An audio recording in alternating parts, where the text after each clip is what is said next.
প্ৰিয় দৰ্শক, চন্দখৰ আন এটা নতুন খণ্ডলৈ মই স্বপ্নম বৰুৱাই আপোনাক স্বাগতম জনাইছোঁ। আজি চন্দখৰ অতিথি বিশ্বনাথৰ এজন সচেতন সমাজকৰ্মী, লগতে বি নিউজৰ স্বত্বাধিকাৰী দিব্যজ্যোতি বৰুৱা। আহক আজি দিব্যজ্যোতি বৰুৱাৰ সৈতে অকণমান কথা পাতিবলৈ চেষ্টা কৰোঁ। দাদা, আজি চন্দখ অনুষ্ঠানলৈ মই আপোনাক স্বাগতম জনাইছোঁ। ধন্যবাদ। ময়ো তোমাৰ কাম কাজবিলাক চাই আছো এইকেইদিন ছ'চিয়েল মিডিয়াৰ বিভিন্ন প্লেটফৰ্মত, আৰু সঁচাকৈ মানে আমাৰ এই অঞ্চলটোত বহু এনেধৰণৰ ব্যক্তি বা এনেধৰণৰ প্ৰতিভাসমূহ আছে যিসমূহে আচলতে প্ৰচাৰ বিমুখ হৈ আছে বা আন ক'ৰবাত তেওঁলোক এষ্টাব্লিছ যদিও নিজৰ যিটো জন্মৰ ঠাই বা নিজৰ যিখন অঞ্চল তাৰ এটা সুকীয়া মাদকতা থাকে। আজি যেনেকৈ তুমি মোৰ এই অঞ্চলৰে ল'ৰা আৰু মোৰ ওচৰলৈ আহিছা মোৰ পৰা দুটামান কথা জানিবলৈ, এই কথাটোৱে মোৰ মনত যিটো আনন্দ দিছে সেইটো হয়তো গুৱাহাটী মহানগৰীত কোনোবা এটা পৰ্টেলত বা কোনোবা এটা চেনেলত মোক মাতি নি সেই কথাটো বা এই কথাখিনি আমি পাতিবৰ কাৰণে যোৱাত যিটো এক্সাইটমেণ্ট থাকিব, কিন্তু তাতকে অধিক মই ফিল কৰিছোঁ যে মোৰ স্থানীয় ল'ৰা এটাই মই স্থানীয় যুৱক এজন হিচাপে মোৰ এটা সাক্ষাৎ ল'বলৈ আহিছে, আৰু সেই অনুভৱটো আচলতে এটা বুজাব নোৱাৰো। তাৰ বাবে এনেকুৱা এখন মঞ্চ তুমি আমাক উপহাৰ দিয়াৰ বাবে বিশেষকৈ তোমালৈ ধন্যবাদ থাকিল, আৰু তোমাৰ গোটেই টিমলৈ মোৰ ধন্যবাদ থাকিল। বহুত বহুত ধন্যবাদ দাদা। এইটো আচলতে আমাৰ চন্দখৰ এটা জাতীয় দায়িত্ব। আমাৰ যিসকল বৰেণ্য ব্যক্তি সমাজৰ আছে তেখেতসকলৰ লগত আমি আলোচনা কৰি, তেখেতসকলৰ লগত কথা পাতি, তেখেতসকলৰ সেই কথাৰে সমাজৰ যাতে উপকৃত হয়, সমাজ আগবাঢ়ি যাব পাৰে, সেই উদ্দেশ্যৰে আচলতে আমি এই অনুষ্ঠান চন্দখ আৰম্ভ কৰিছোঁ। বা যি নহওক, আজি এতিয়া আমি মূল কথালৈ আহোঁ। আপুনি বিশ্বনাথৰ এগৰাকী সচেতন সমাজকৰ্মী, লগতে আপুনি বিশ্বনাথৰ বি নিউজৰ স্বত্বাধিকাৰী, আৰু আমি যিমান দূৰ গম পাইছোঁ বিশ্বনাথত প্ৰথম পৰ্টেল চেনেল আপুনি আৰম্ভ কৰিছে। সেই পৰ্টেল চেনেল কিয়, কেতিয়া আৰু কেনেকৈ কৰিবলৈ মন গ'ল, প্ৰথমতেই আপোনাৰ মুখেৰে আমি অকণমান জানি লওঁ। আচলতে এইটো আচলতে লকডাউনৰ সৃষ্টি বুলি ক'লেও ভুল নহয়। হয়, যি সময়ত আগতে মোৰ ছ'চিয়েল মিডিয়া মই ইউজ কৰোঁ, মই 2011 চন মানৰ পৰা বা 10-9 চন আগতে অৰ্কুট বুলি এটা ছ'চিয়েল মিডিয়া আছিলে, অৰ্কুটৰ পৰা ছ'চিয়েল মিডিয়াৰ লগত জড়িত। তাৰ কিছুদিনৰ পিছত হোৱাটছআপ আহিল, তাৰপিছত 2011 চন মানৰ পৰা ফেচবুক মান আহিছে। তেতিয়া ফেচবুকৰ পেজ এটা থাকে, আৰু তেতিয়া ইমান সচৰাচৰ অসমত এতিয়া যেনেকে প্ৰত্যেকটো এণ্ড্ৰইড মোবাইলতে মানে চবৰে ফেচবুক প্ৰফাইল এটা থাকে, সেই সময়ত তেতিয়া ফেচবুকটো মানুহে ইমান ইণ্টাৰেষ্ট দিয়া নাছিলে। তথাপিও সেই সময়ত আমি যিহেতু ডেকা ল'ৰা, ছ'চিয়েল মিডিয়া আহিছে, সেই সময়ত ইমান এটা পৰিৱেশ নাছিল যদিও আমি একাউণ্ট খুলি থৈছোঁ। লাহে লাহে লাহে লাহে সেইটোৰ জনপ্ৰিয়তাটো লাহে লাহে বৃদ্ধি হ'বলৈ ল'লে, আৰু প্ৰায় মানুহৰ হাততে মানে এণ্ড্ৰইড মোবাইল আহিল। অহাৰ পিছত সকলোৱে তেনেধৰণৰ একাউণ্ট খুলিলে। তেতিয়া প্ৰায় 100জন মানুহৰ ভিতৰত প্ৰায় 60জন মানুহৰ হাতত ফেচবুক আহিল। অহাৰ পিছত কা আন্দোলন এটাত গতি ল'লে। সেই সময়ত ফেচবুকৰ আৰু এটা খুব মানে প্ৰচাৰ প্ৰসাৰ হ'ল, আৰু ছ'চিয়েল মিডিয়া সেই সময়ত ইণ্টাৰনেট বন্ধ কৰি দিব লগা এটা পৰিৱেশ হৈছিলে অসম চৰকাৰে। সেইটো সময়ত খুব জনপ্ৰিয়তাটো বৃদ্ধি পালে ছ'চিয়েল মিডিয়া। তাৰপিছতে ক'ভিড আহিল। ক'ভিডৰ দুটা টাৰ্মত মোটামুটি গোটেই পৃথিৱীখনে আচলতে ছ'চিয়েল মিডিয়াত সোমাই পৰিছে, আৰু সেই সময়ত ছ'চিয়েল মিডিয়াই যথেষ্ট কিন্তু মানুহক সহায়ো কৰিছে। কাৰণ COVID-19 সময়ছোৱাত মানুহে যিটো আচলতে কাহিনীও এটা নেদেখা পৰিৱেশ আৰু পৰিস্থিতিৰ সন্মুখীন হ'ব লগা হ'ল, আৰু সেই পৰিৱেশ আৰু পৰিৱেশৰ লগত পাৰ হৈ যাবৰ কাৰণে কিন্তু ছ'চিয়েল মিডিয়া যথেষ্ট সহায়কাৰী আছিল।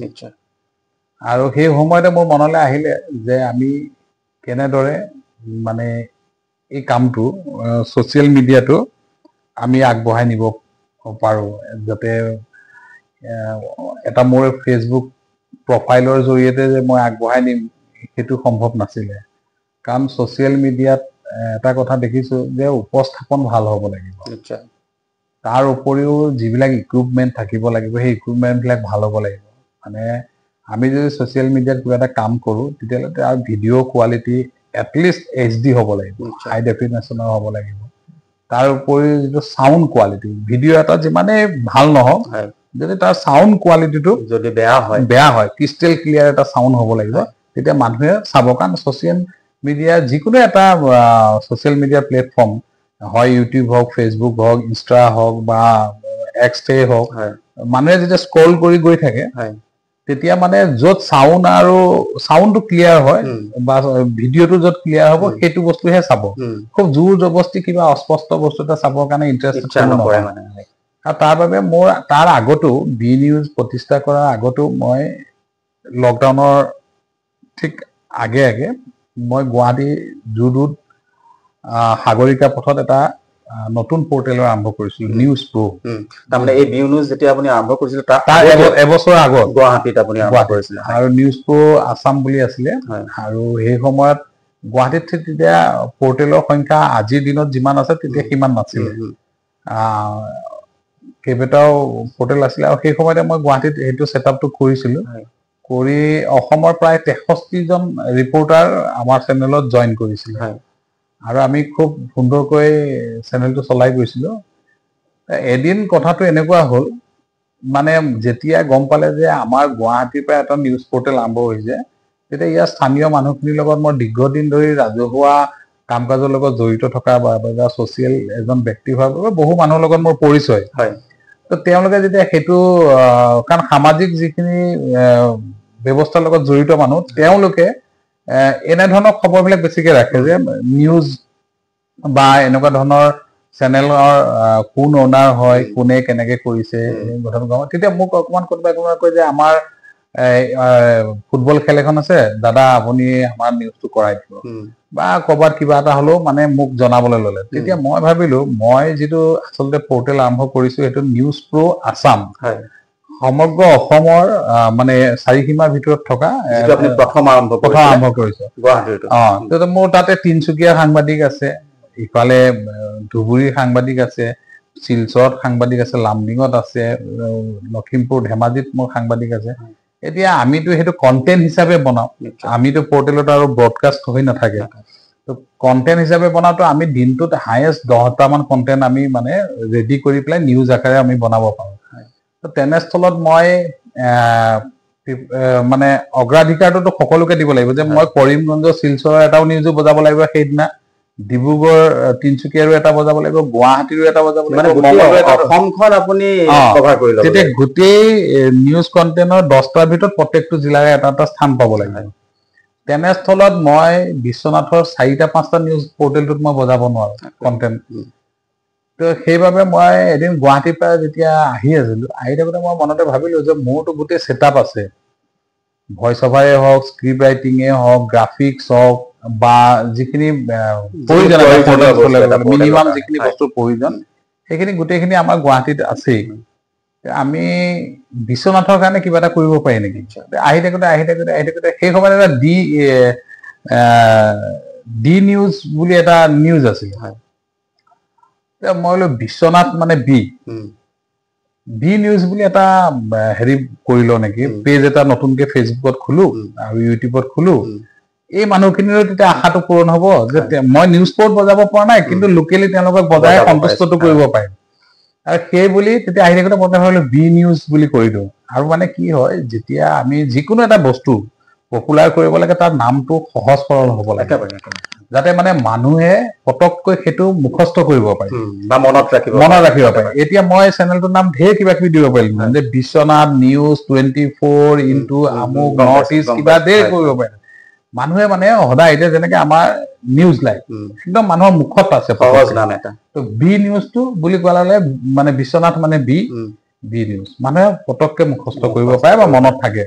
সেইকাৰণে বি নিউজটো ফাইনেল হ'ল। লগে লগে মোৰ গ্ৰাফিক যিজন ডিজাইনাৰ যোনে গোটেই বস্তুটো বনাই সি বেংগলোৰত থাকে, বেংগলোৰৰ পৰাই সিহঁতে অনলাইন এইবিলাক আমাক ছাৰ্ভিচ কৰি থাকে আৰু আমাৰ ইয়াৰে ল'ৰা ডিমা হাছাওৰ ল'ৰা সি তাক মই ফোন কৰিলো ফোন কৰি পেলাই ক'লো আহি থাকোঁতে গুৱাহাটী এই বি নিউজৰ এটা লগো আৰু এটা জেকেট আৰু এনেকে ট্ৰানজেকশ্যন বনাই মোক এটা গ্ৰাফিক্স প্লেট কমপ্লিট দে সি গোটেই পেকেজটো মোক বনাই পেলাই 3 দিন মানৰ পিছত দিলে সি মোক এবাৰ 3টামান লগো পঠাই দিলে যে দাদা এই 3টা লগৰ ভিতৰত কোনটো লগো ভাল লাগে মই যে তয়ে চইচ কৰ মোৰ এইবিলাক চইচ কৰিবলৈ নাই তই চইচ কৰ সি ধুনীয়াকে এই বি নিউজৰ আজি যিটো লগো সেইটো সি নিজে চইচ কৰি পেলাই মোক বনাই পেলাই দিলে তাৰপৰা প্ৰথম আমাৰ ইয়াত ইলেক্ট্ৰিচিটিৰ বিৰাট প্ৰব্লেম নহয় CPM-ৰ কিবা মিটিং এখন আছিলে তাৰপিছত তাত প্ৰতিবাদ হ'ল প্ৰথম নিউজ সেইটো বি নিউজ তাৰমানে বি নিউজটো আপোনাৰ আৰম্ভণি সেই লকডাউনৰ সময়তে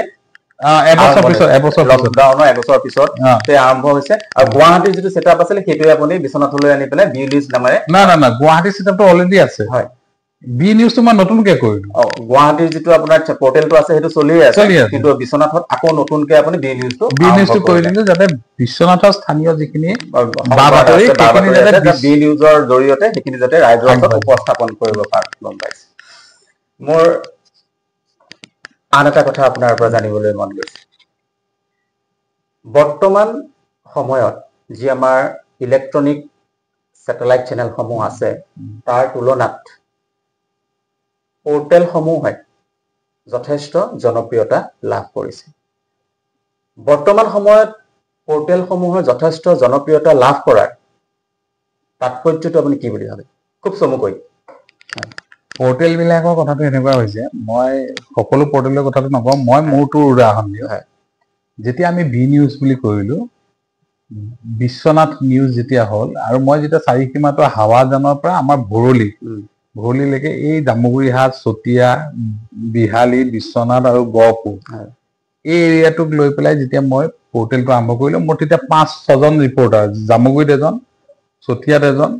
বিশ্বনাথত এজন বিহালীত এজন গহপুৰত এজন এখেতলোকক যেতিয়া মই তাত বি নিউজৰ কাৰণে যেতিয়া কৰিলো তেওঁলোকক ৰিপৰ্টাৰ এপইণ্ট দিলো তেওঁলোকে নিউজ কৰিলে স্থানীয় নিউজ চেনেলটোৰ প্ৰতি মানুহৰ খুব বেছি মৰম আৰু বেছি আদৰ আৰু স্যাটেলাইট চেনেলসমূহৰ এটা তেওঁলোকৰ টেকনিকেল প্ৰব্লেমো আছে এইটো আমি দুখ দিলে নহ'ব তেওঁলোকৰ কিছুমান নিৰ্ধাৰিত সময় থাকে আৰু সেই সময়সূচী মতেহে তেওঁলোকে সেই নিউজখিনি তেওঁলোকে পাব্লিছ কৰিব পাৰে বজাব পাৰে পোৰ্টেলত কোনো লিমিট নাই যেনেকে ইউটিউবত 8 মিনিটৰ ওপৰ ভিডিঅ' দিলেহে মানে কন্টেন্ট ক্ৰিয়েটৰজনৰ বাবে বা পোৰ্টেলসমূহৰ কাৰণে লাভজনক হয় ব্যৱসায়টো ঠিক তেনেকে ফেচবুকত 3 মিনিটৰ ওপৰত কন্টেন্ট বিলাক হ'ব লাগিব তেতিয়া তেওঁ তাৰ পৰা বেনিফিটেড হয় নিশ্চয় তো এতিয়া কিছুমান আমাৰ বিশ্বনাথৰ এটা নিউজ খুব বেছি স্যাটেলাইট চেনেল এটা 2 বা 2.5 মিনিটৰ কাৰণে দেখুৱায়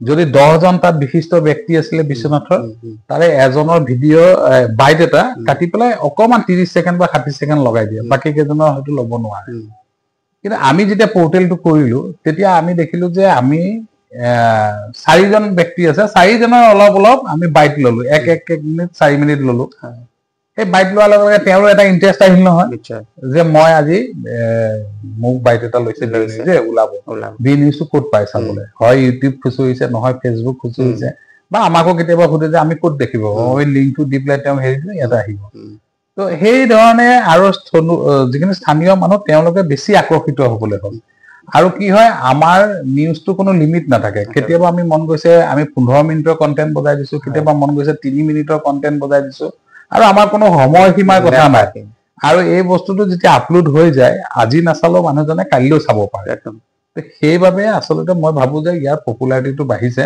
কাৰণ আজি এতিয়া ল'ৰাটোক দেউতাকে স্কুললৈ থবলৈ গৈ আছে সেইটো সময়ত নিউজ এটা আহিলে হ'ব দে মই পিছত চাম হোৱাটছএপত দি থৈ দে হোৱাটছএপত পিছত যেতিয়া আজৰি পাব তেতিয়া চাই লয় তো তাৰ কাৰণে আচলতে ইয়াৰ জনপ্ৰিয়তাটো খুব বৃদ্ধি হ'ল নিশ্চয় তাৰমানে আপুনি ক'ব বিচাৰিছে যে যিকোনো সময়তে যিকোনো মানুহে যিকোনো এটা বাতৰি চাবলৈ মন গ'লে তেওঁ তৎমুহূৰ্ততে মোবাইলটো খুলি পেলাই চাই ল'ব পাৰে যাৰ কাৰণে জনপ্ৰিয়তাটো বৃদ্ধি হৈ গৈছে মই আন এটা কথা আপোনাৰ পৰা জানিব মন গৈছে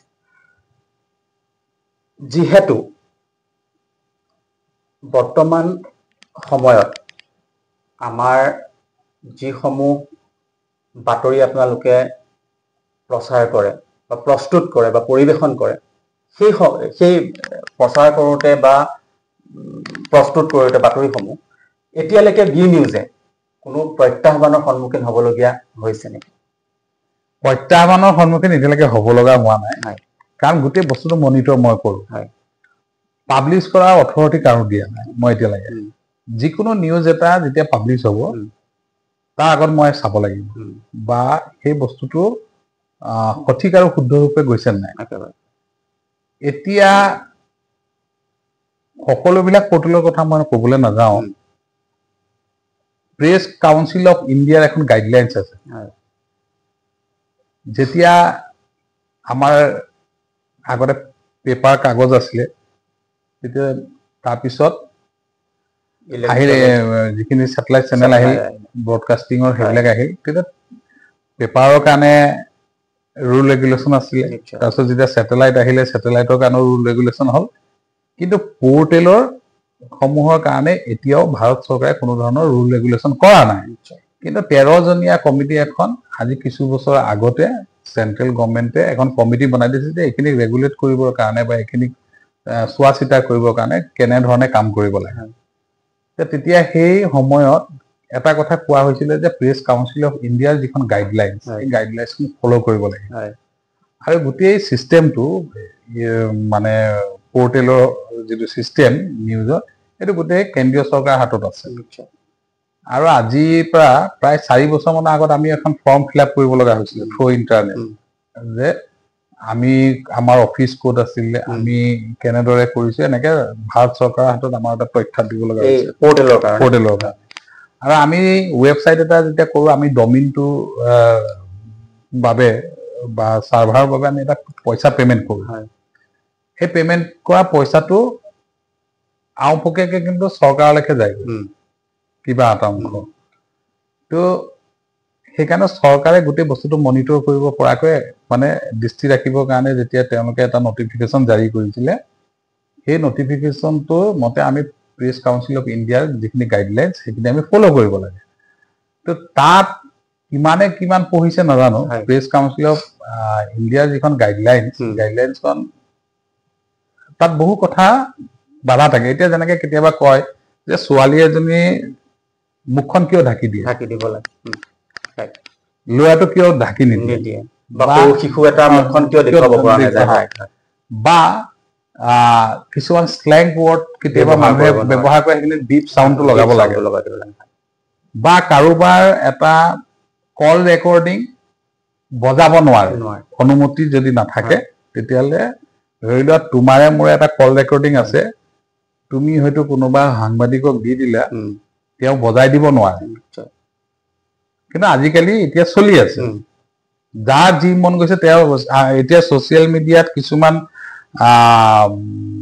মানে পৰ্টেল আহিছে, তেওঁলোকৰ হয়তো সেই বস্তুখিনি নাজানিব পাৰে, স্লেং ৱৰ্ড নিউজতে উলিয়াই যায়। স্লেং ৱৰ্ডটো তেওঁলোকে অশ্লীল মাতটো নিউজত মানে খুব চাউণ্ডতে উলিয়াই দিয়ে। আমি কিন্তু এইবিলাক বিপ কৰিব লাগে। ঠিক তেনেকৈ আমি যিবিলাক আমি কাক দেখুৱাব নোৱাৰো। এতিয়া কোনোবা পুৰুষ মহিলা এগৰাকীয়ে কিবা এটা ক্ৰাইম কৰিছে, ধৰা কাষত তেওঁৰ ছোৱালীজনী আছে, সিফালে ধৰা খুখালীজনী আছে, আমি ফটোখন কিন্তু দেখুৱাই দিব নোৱাৰো। যদি আমি মহিলাগৰাকী চকুটোত আমি কিবা এখন কভাৰ দিলো বা ব্লাৰ কৰি দিলো, পুৰুষজনক দেখুৱালো, কাষৰ মহিলাগৰাকীয়ে যদি কমপ্লেইন কৰে যে মইতো এইটো কেছৰ লগত জড়িত নহয়, মোক কিয় ৰাজহুৱাভাৱে বা এই ধৰণে মানে মিডিয়াৰ যোগেদি মোৰ মুখখন প্ৰচাৰ কৰা হয়, সেইটো কিন্তু ক্ৰাইম। ঠিক তেনেকে কাৰোবাৰ এটা কথোপকথন যদি ভইচ ৰেকৰ্ড কৰি পেলাই যদি সেইটো বজায়, সেইটো এটা ক্ৰাইম, তাৰ ওপৰত কেছ দিব পাৰে। এনেকুৱা ধৰণৰ বহু কিবা কিবি আছে, মই এতিয়া মুকলিকৈ চব কথা ক'ব নোৱাৰো, কিন্তু আমি সেইখিনি মেইনটেইন কৰি চলিছো। আৰু যেতিয়া কিছুমান আমি আপাৰ টিকাৰ লোৱাৰ টিকাৰ বুলি থাকে, আমি কিছুমান তাত ৱৰ্ড লিখো, যাতে কোনোবা এজন কাণৰে নুশুনা মানুহে যাতে নিউজটো চাই, সেই আখৰখিনিৰ ভিত্তিত নিউজটো বুজি পায় যে এই নিউজটো প্ৰকৃততে কি হৈছে, আপাৰ টিকাৰত লিখা আছে, লোৱাৰ টিকাৰত লিখা আছে, তেতিয়া মানে তেওঁ সেই বস্তুটো হেৰি কৰিব। অন্ধ মানুহজনে নিউজটো শুনি পেলাই গম পাব। আৰু যিজনে কাণৰে নুশুনে তেওঁ নিউজটো চাই পেলাই বুজি পাব তো তাৰ কিছুমান টেকনিক আছে আৰু সেই তাত যে যিবিলাক লিখে আমি মিডিয়া হিচাপে আমি কোনোবা এজন ব্যক্তিয়ে যদি দুখ কৰিছে তেওঁক আমি দুখী বুলি ক'ব নোৱাৰো পাতিম মই সেইখিনি মিডিয়াৰ মানে হেৰিটো কি হ'ব লাগে ৰোলটো কি হ'ব লাগে বৰ্তমান সময়ত সাংবাদিকসকলে ৰাইজৰ পক্ষত থাকি পেলাই বাতৰি পৰিৱেশন কৰিব নোৱাৰে বুলি এটা অভিযোগ আছে একাংশ মালিকী পক্ষই তেখেতসকলৰ অনুমতি অবিহনে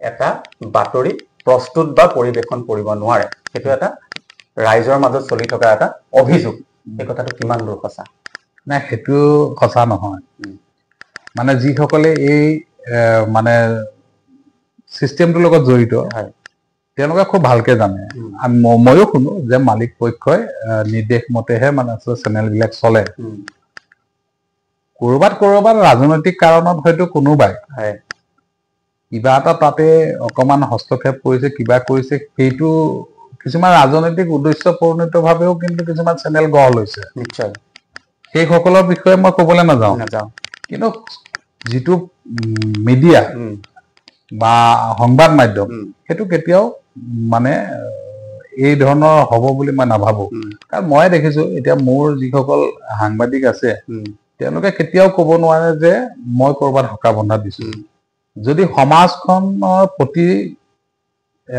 যিটো ভাল হ'ব বুলি কৈছো একাংশ মালিকী পক্ষই সেইটো হ'ব পাৰে কিন্তু আমাৰ ক্ষেত্ৰত কিন্তু হোৱা নাই আৰু আমি সদায় স্বাধীনতা দিছো এতিয়া যোৱাকালি এটা নিউজ কৰিবলৈ গৈছিলে তেতিয়া সেই নিউজটো মই দেখিছো যে অলপ কন্ট্ৰভাৰ্সি হ'ব পাৰে এতিয়া মই কৈছো যে দুই পক্ষৰে কিন্তু বাইট ল'ব লাগিব যাতে নিউজটো বজাৰ পিছত তেওঁ ক'ব নোৱাৰে যে আমাৰটো কিয় মোৰটো কিয় নুসুধিলে মানে মই আপোনাৰ পৰা যিটো গম পাইছো আপুনি বি নিউজৰ যোগেদি যিমান পাৰে জনতাৰ পক্ষত থাকি আপুনি বাতৰি পৰিৱেশন কৰিবলৈ চেষ্টা কৰে বা কৰিছে মানে অসম অৰুণাচলৰ সীমান্তৰ পৰা আমাৰ লুইতৰ চাপৰিলৈকে যিটো আমাৰ সীমা ইয়াত বসবাস কৰা প্ৰত্যেকটো জাতি জনগোষ্ঠী উপজাতি ভাষা ভাষী ধৰ্মাৱলম্বী লোকৰ তেওঁলোকৰ সাহিত্য সাংস্কৃতিক ক্ৰিয়া বা অন্যান্য যিখিনি উৎসৱ পাৰ্বণৰ অনুষ্ঠান প্ৰত্যেকটো অনুষ্ঠানে আমি বি নিউজত কভাৰ কৰিবলৈ চেষ্টা কৰো আৰু সেইখিনি বিশ্ববাসীৰ ওচৰত আমি দেখুৱাবলৈ চেষ্টা কৰিছো কাৰ্বিসকলৰ কথাই কওক বড়োসকলৰ কথাই কওক চাহ জনজাতি আদিবাসীসকলৰ কথাই কওক ভাষিক অসমীয়াসকলৰ কথা কওক আমাৰ ৰাজস্থানী লোকসকলৰ কথাই কওক ভোজপুৰী সকলৰ কথা সমগ্ৰ গোটেই মানে আমাৰ ইয়াত বসবাস কৰা প্ৰত্যেকটো জাতি জনগোষ্ঠী উপজাতি সকলোৰে আমি তেওঁলোকৰ উৎসৱ পাৰ্বণবিলাক আমি সুন্দৰভাৱে দেখুৱাবলৈ চেষ্টা কৰো আৰু আমাৰ দায়িত্বও সেইটো যে আমাৰ এই সুন্দৰ অঞ্চলটো আমাৰ ইফালে পাহাৰ সিফালে ব্ৰহ্মপুত্ৰৰ বিশালতা তাৰ মাজত বসবাস কৰা মানুহখিনিয়ে বিশ্ববাসীৰ ওচৰত আমি দাঙি ধৰিব আৰু মই সদায় মানে ইতিবাচক খবৰেৰে ৰাইজৰ ওচৰত মই সদায় নিউজবিলাক কৰিব বিচাৰিছো বি নিউজত আজিলৈকে নেতিবাচক কোনো ধৰণৰ খা খবৰ আমি প্ৰকাশ কৰা নাই মই এটা সৰু উদাহৰণ দিওঁ মানে ধৰি লোৱা যে আজিকালি কমন কেছ এটাই মই কওঁ যে কোনোবা টিনেজৰ ল'ৰা ছোৱালী এহালে কিবা এটা নকৰিবলগীয়া কথা এটা অজানিতে কৰি দিলে কৰাৰ লগে লগে আমি যদি ৰিপৰ্টাৰক পঠাই কেমেৰা লৈ দৌৰাই সেই ল'ৰা ছোৱালীকেইটা ভিডিঅ' কৰি তেওঁলোকক আমি মানে একেবাৰে উদম কৰি পেলালো মিডিয়াত একদম পুৰা দেখুৱাই পেলালো সেই ল'ৰা ছোৱালীকেইটাই কালিলে ধৰা এটা বয়স হ'ল যে বুজি পালে হয় আমি এইটো আচলতে আমাৰ কম বয়স থকাৰ বাবে আচলতে আমি এই কামটো ভুল কৰিছিলো সেই বস্তুটো মিডিয়াত এবাৰ আপলোড হৈ যোৱাৰ পিছত সেইটো 20 বছৰ পিছত খুচৰিলেও ওলাব কাৰণ এইটো থাকি যায় সিহঁতি সেই কথাটো উপলব্ধি কৰি সিহঁতি সংশোধনো হ'ল ভাল পথ এটাৰে যাবলৈ লৈছে সেই সময়ত কোনোবাই সেই ক্লিপটো উলিয়াই আনি পুনৰ উলিয়ালে তেওঁলোকক আকৌ এটা মানসিক হাৰাশাস্তি কৰা এটা হৈ পৰে সেইকাৰণে কিছুমান বস্তু চাব লাগে যে এই নিউজটোৰ দ্বাৰা কিবা সমাজখনৰ ক্ষতি হ'ব নেকি যদি ক্ষতি হয় নকৰিলেও ভাল। একেবাৰে ভাল কথা এটা ক'লে। যিহেতু আমি কথাবিলাক খুব বেছি বহলাই পাতিব নোৱাৰিম, সময় আমাৰ 30টা মিনিটৰ ভিতৰত গোটেইখিনি সামৰি ল'ব পৰা নাযাব। আৰু অকণমান মোৰ আপোনাৰ পৰা জানিবলৈ এটা বিষয় আছে।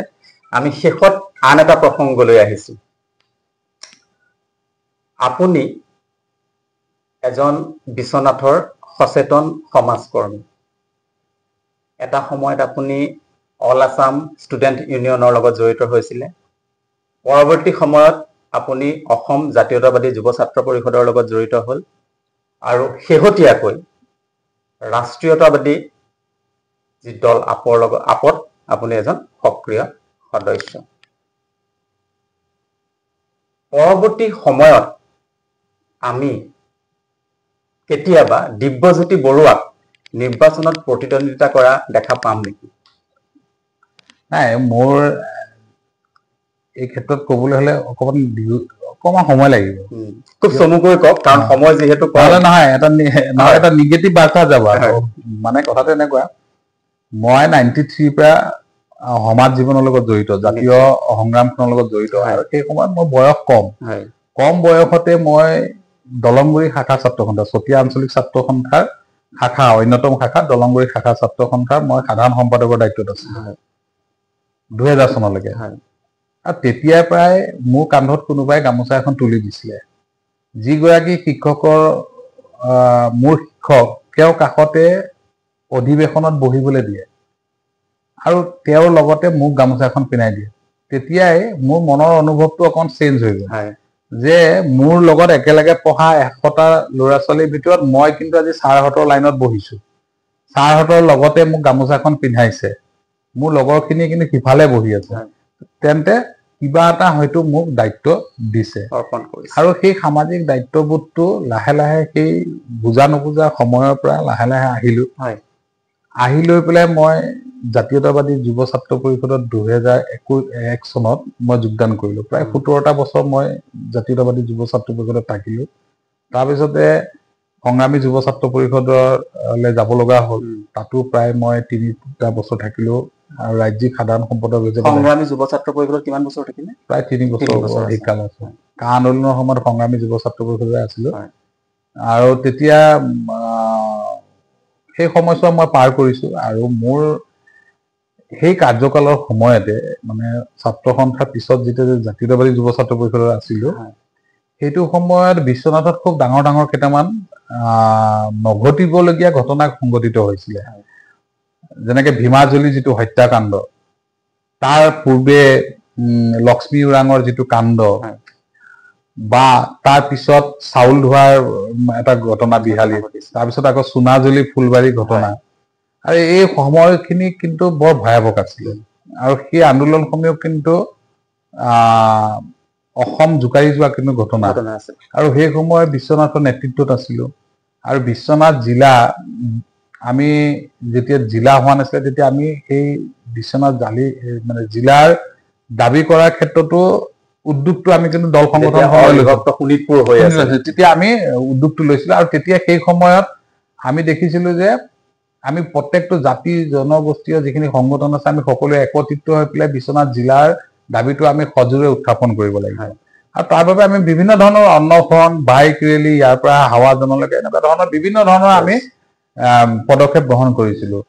আৰু সেই যিটো আমাৰ ইউনিটি, সেই ইউনিটিটো সেই সময়তে গঢ় লৈ উঠিছিলে। আৰু সেই ইউনিটিটো তাৰ আগতো আছিলে, কম পৰিমাণে আছিলে। যদিও সেই সময়ত এই ধৰণৰ ঘটনাবিলাক হওঁতে আমি প্ৰত্যেকটো জাতি জনগোষ্ঠীৰ লোকৰ কাষত থিয় হৈছিলোঁ। আমি কোনোদিনা এইটো মনত ভাৱ নাছিল যে জাতি জনগোষ্ঠী ধৰ্ম এইবিলাক আমাৰ ভাৱ নাছিল। আমি বিশ্বনাথৰ সকলো লোকৰ ভালটোৰ বাবে আমি কাম কৰিছিলোঁ। আৰু সেইদৰে যেতিয়া আমি কাম কৰি কৰি এটা পৰ্যায় পালোঁ, আৰু শেষত দেখিলোঁ যে মই এটা বয়স থাকোঁতেই মানে যাতে আনলে চকীখন মই এৰি থৈ যাব পাৰোঁ। আৰু আহি থকা নতুন প্ৰজন্মত যথেষ্ট টেলেণ্ট, তেওঁলোকৰ যিটো জাতীয়তাবাদী চিন্তাধাৰা আমি কা আন্দোলনৰ সময়ত দেখিছোঁ। একেবাৰে কণ কণ ল'ৰা ছোৱালীও কিন্তু সেই সময়ত কিন্তু ওলাই আহিছে। মই তেতিয়া অনুভৱ কৰিলোঁ যে নহয়, আমাতকে এতিয়া বেটাৰ মানে যিখিনি যুৱক যুৱতী আছে তেওঁলোকে জাতিটোৰ বিষয়ে ভালকৈ চিন্তা কৰে। তো তেওঁলোকক যদি মই চকীখন খামোচ মাৰি ধৰি থাকোঁ তেতিয়াতো নহ'ব। মই ভাবিলো যে মই সকলো দল সংগঠনৰ লগত কথা পাতিলো আৰু মই নিজে আনুষ্ঠানিকভাৱে ঘোষণা কৰিলো 2022 চনত যে মই জাতীয় সংগ্ৰামখনৰ পৰা আঁতৰি নাযাওঁ, কিন্তু জাতীয় যিটো সংগঠন এই সংগঠনৰ পৰা আঁতৰি যাতে বেলেগে নতুনকৈ যাতে কামটো নতুন চিন্তাৰে কৰিব পাৰে। জেনেৰেশ্যন গেপটো হৈয়ে আছে, তো তেওঁলোকৰ কাৰণে মই সকলোৱে, তেওঁলোকে মোক ৰাজহুৱাভাৱে বিদায়ো দিছে সকলো দল সংগঠনে। আজিও মোৰ ড্ৰয়িং ৰুমৰ ৱালত তেওঁলোকে যিখিনি মোক বিদায় পত্ৰ দিছিলে সেইখিনি সকলো ৰাখিছো। তাৰপিছত এতিয়া ইমান দিনে মই যিহেতু ৰাইজৰ মাজত থাকিলো, মইতো আৰু ক'ৰবাত পাণ ঘুমটি এটা খুলিতো আৰু ব্যৱসায় কৰিব নোৱাৰো। ডেফিনেটলি কিবা এটাতো কৰিব লাগিব ৰাইজৰ বাবে আৰু ৰাইজৰ মাজত থাকিব লাগিব, আৰু সেইবাবে সেই সময়ত পৰ্টেল নিউজ কেইটা কৰিলো যাতে ৰাইজৰ মাজত আজিও মই আছো, মানে ৰাইজৰ হৈ যাতে পৰ্টেল নিউজৰ মাধ্যমেও কিবা এটা কৰিব পৰা যায়। আৰু সেই হিচাপে মই তেতিয়াৰ পৰা সেইখিনিৰ লগত জড়িত থাকিলো। আৰু এটা সময়ত দেখিলো যে নহয়, বহু ক্ষেত্ৰত কিছুমান কাম কৰিবলৈ মনত বহুত আশা আছে। আৰু আমি ইমান দিন মানে সামাজিক জীৱনত থাকোতে আমিও আৰু ধৰি লোৱা আধা আধিটো ৰাজনীতি গম পাই গৈছো। এতিয়া বিশ্বনাথ জিলাত যিখিনি ৰাজনীতি কৰি আছে যিকোনো লেভেলত, পঞ্চায়ত লেভেলতে হওক বা MLA মন্ত্ৰী সাংসদৰ লেভেলতে হওক, তেওঁলোক মোৰ বাৱে শুৱে থকা মানুহে আছিলে তাৰে একাংশ। আমি খুব বেছি ৰাজনীতিৰ ফালে সোমাই পেলাই নাযাওঁ, মানে কথাটো খুব গভীৰলৈ গুচি যাব। মই সেইকাৰণে ওপৰৰ পৰাহে খালি আপোনাৰ পৰা জানিব বিচাৰিলো। তথাপিও আপুনি মোক মোৰ প্ৰশ্নৰ উত্তৰটো সম্পূৰ্ণকে মই বাৰু নাপালো বুলি ধৰিব লাগিব। নাই নাই, ৰাজনীতিলৈ যোৱা নোযোৱা কথাটো মই স্পষ্টকৈ ক'ব পাৰো। মই যিহেতু এটা ৰাজনৈতিক দলত আছো আৰু ৰাজনীতি কাৰ কপালত আছে কোনো ক'ব নাজানে, কিন্তু মই যিটো বিশ্বনাথৰ সত্য সেইটোহে কম। যিসকল লোকে অতি বেছিকে কষ্ট কৰিলে ৰাইজৰ বাবে, তেওঁলোক কেতিয়া MLA মন্ত্ৰী বিধায়ক হ'ব নোৱাৰে। বিশ্বনাথৰ এইটো ইতিহাসত আছে। মোৰে বন্ধু প্ৰায়ত দুলদুল বৰকটকী যথেষ্ট কাম কৰিছে, বহুত কাম কৰিছে, ৰাইজৰ কাৰণে বহুত কৰিলে, কিন্তু তেওঁ ৰাজনৈতিকভাৱে সফল হ'ব নোৱাৰিলে। তেওঁক বিশ্বাস লোৱা নাই। আজিকালি হঠাৎ টকা পইচা লৈ থকা মানুহ এটা তেওঁ ৰাতিটোৰ ভিতৰত লিডাৰ কৰিবৰ কাৰণে হৈ যায়, কিন্তু যিয়ে গোটেই সমাজ ব্যৱস্থাটোৰ লগত 30 বছৰ ধৰি পেলাই জড়িত থকা মানুহজনক কিন্তু মানুহে স্বীকৃতি দিবলৈ নিবিচাৰে। তেওঁৰ পইচা আছে নে নাই, মানে তেওঁ ৰাজনীতি কৰিবৰ কাৰণে পইচা খৰচ কৰিব পাৰিব নাই, যাতে সেই ধৰণৰ চিন্তাৰে আছে। কিন্তু আমি গোটেই ভাষা ভাষী বা বিভিন্ন জাতি ধৰ্মৰ লোকক আমি মাজত থাকিছো, আমি কৰি যোৱা কামখিনিৰ কোনো ধৰণৰ মানে মানুহে সেইখিনিক মূল্য দিব নিদিব বুলি ক'লে ভুল হ'ব, কিন্তু আমাৰ সেইখিনিক জাজমেণ্ট কৰিবলৈ নিবিচাৰে যে এওঁলোকে কি কৰিছিলে। আমিতো এটা আমাৰ ইতিহাস আছে। আমি বিশ্বনাথত 30 বছৰ ধৰি পেলাই আমি মই বিশেষকৈ সকলো দল সংগঠনৰ লগত মিলি সেই জাতি জনগোষ্ঠীৰ লগত মিলি আমি কাম কাজ কৰিছো। আমাৰ এটা আইডিয়া আছে, অভিজ্ঞতা আছে যে ক'ত কেনেকে কি কৰিব লাগে। যদি অলপ যদি আমাৰ ৰাজনৈতিক ক্ষমতা যদি আমাৰ হাতলৈ আহে, আমি তাক সম্পূৰ্ণ কৰিব পাৰিম।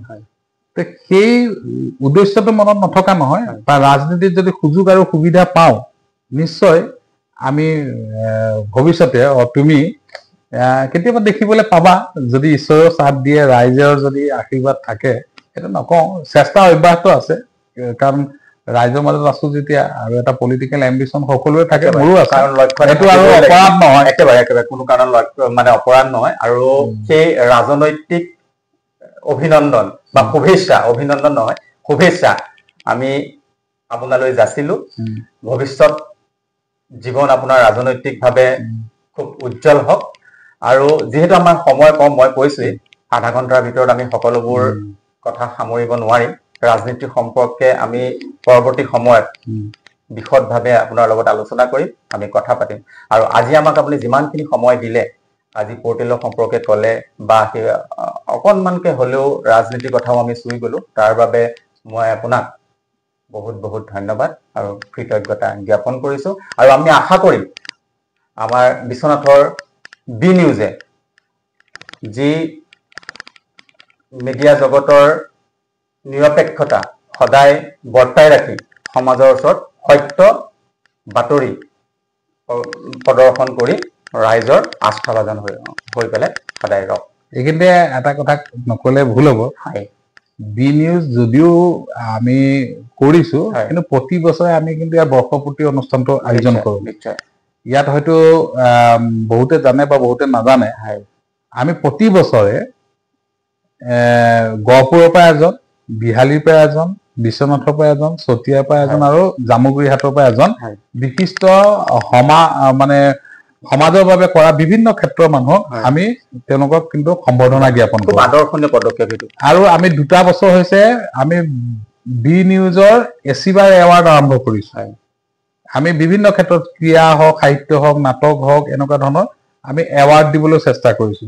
কাৰণ স্থানীয় যিখিনি প্ৰতিভা আছে তেওঁলোকক আমি ইয়াৰ ভিতৰৰ ল'ৰা ছোৱালীখিনি বা ব্যক্তিসকলক আমি এৱাৰ্ড দিবলৈ চেষ্টা কৰিছো। এইটো নকলে ভুল হ'ব। আৰু যি কি নহওক, তুমি আহিলা আৰু তোমাৰ এই ইণ্টাৰভিউটো দিবলৈ পাই মই যথেষ্ট আনন্দিত। আৰু আমি যিহেতু তুমি এই গোটেই চিষ্টেমটোৰ লগত নতুনকৈ জড়িত হৈছা, মই সদায় নতুন যিসকল মানে ল'ৰা ছোৱালী তেওঁলোকে যিখিনি কাম কৰিব বিচাৰে বিভিন্ন ক্ষেত্ৰত, অকল ছচিয়েল মিডিয়া বুলিয়ে কথাটো কোৱা নাই বা এনেকুৱা ধৰণৰ, মই সকলোকে কিন্তু উৎসাহিত কৰো। মই কেতিয়াও কিন্তু কোনো মানুহক বাধা দিবলৈ চেষ্টা কৰা নাই জীৱনত। আৰু আজি মই এতিয়া তুমি আহিম বুলি কৈছা, ৱেলকাম। একেবাৰে তুমি আজি এইটো কৰিছা, আজি এবছৰৰ পিছত হয়তো তুমি আৰু ভাল কৰিবা, তাৰ পিছৰ বছৰ হয়তো আৰু ভাল কৰিবা। আমি যদি এজন অতিথি হৈ পেলাই যদি মই তোমাক সহায় কৰিব পাৰো, সেইটোৱে মোৰ কাৰণে ডাঙৰ কথা। আৰু ইয়ালৈ অহাৰ বাবে তোমাকো মোৰ ফালৰ পৰা ধন্যবাদ। দৰ্শক, আজিলৈ ইমানতে আজি আমাৰ যি চন্দ্ৰশ অনুষ্ঠান আছিলে দিব্যজ্যোতি বৰুৱাৰ সৈতে, ইমানতে আজি আমি সামৰণি মাৰিছো। পৰৱৰ্তী সময়ত আন এজন নতুন অতিথিৰে, নতুন এটা বিষয়েৰে লগ পোৱাৰ প্ৰতিশ্ৰুতিৰে আজিলৈ ধন্যবাদ।